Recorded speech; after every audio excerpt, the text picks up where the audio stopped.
শুনতে হবে আসলে এগুলো সবই পাগলের শোনা। চলো তাড়াতাড়ি খবরটা দিয়ে, আকাশের অবস্থাও বেশি ভালো নয়, মনে হয় বৃষ্টি আসবে।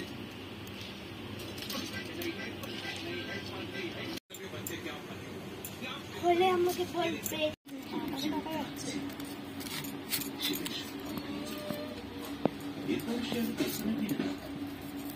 সবার সাথে সোজা কবরস্থান থেকে বেরিয়ে আসে, কিন্তু হঠাৎ তার মনে হলো তাকে কবরস্থানের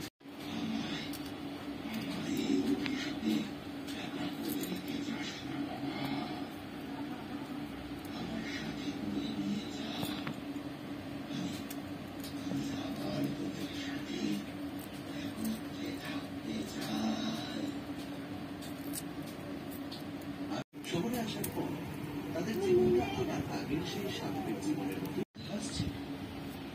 সামনে প্রথমে বেশ অবাক আর ভাবতে লাগলো কার সাথে মা তো পাশের ঘরে ঘুমিয়ে রয়েছে, আসে তার আগেরও তো বাড়ির বাইরে রয়েছে, তাহলে আনিকা কার সাথে কথা বলছে? এরপর সামনে দ্রুত গোসল শেষ করে আনিকার ঘরে দেখতে যায় যে আনিকা কার সাথে কথা বলছে, কিন্তু ঘরে গিয়ে দেখে আনিকা চুপচাপ ঘুমিয়ে গেছে। এদিকে অন্য ঘরে আসিফের মাও ঘুমিয়ে, কারণ ঘরের ভিতরে শুধু আসিফের মা একাই চুপচাপ বসে আছে, আর কেউ নেই ছাড়া আর কাউকেই দেখতে পায় না সে। এরপর অবাক হয়ে আসিফের মাকে প্রশ্ন করে, মা আপনি কার সাথে কথা বলছেন? সামনের কথাটা শুনে আসিফের মা থেকে আসিফের মা হঠাৎ খুব রেগে খাবারের প্লেটে ছুঁড়ে নিয়েছে। দেখে কি বলছে ব্যবহার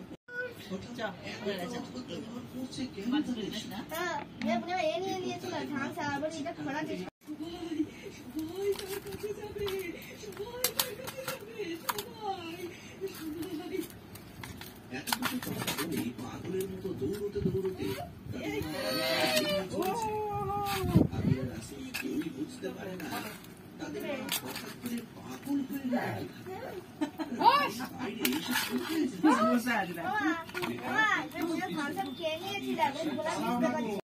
আমার নিয়ে লাভ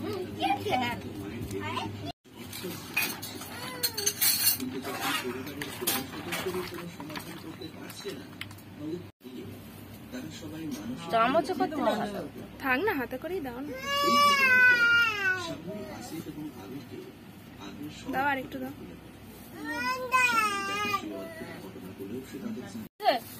আরেকটু দাও, আরেকটু দাও, বেশি করেই দিতে হয় অনেকটা।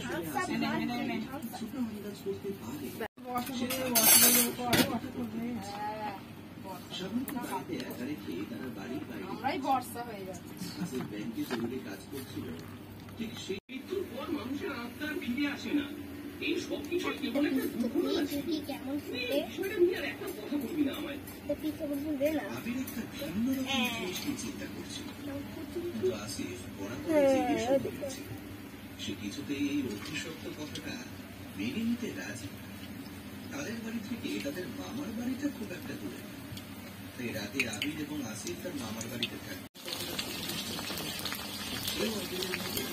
বেশ চিন্তা এরপর আবির এবং এরপর দেখতে দেখতে তার সকাল আসিফের লাশকে তাদের বাড়িতে নিয়ে যাওয়া। তার নানান আত্মীয় স্বজনেরা আমার বাড়িতে ঘটনাটি